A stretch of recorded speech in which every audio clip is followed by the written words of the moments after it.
আমরা আজ বেরিয়ে পড়েছিলাম মুভি দেখার জন্য। बहुत ही फेमास কান্তারা চ্যাপ্টার 1 বর্ধমান আইনক্সের মধ্যে। আমরা 9:15 শো দেখতে গেছিলাম, তার জন্য খুবই ফাঁকা ছিল। আমরা কয়েকজনই ছিলাম।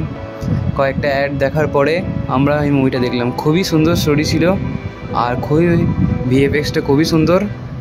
এই ইন্টারভেলের পরে খুবই ফাঁকা, কয়েকজন চলে গেছে, কয়েকজন আছে।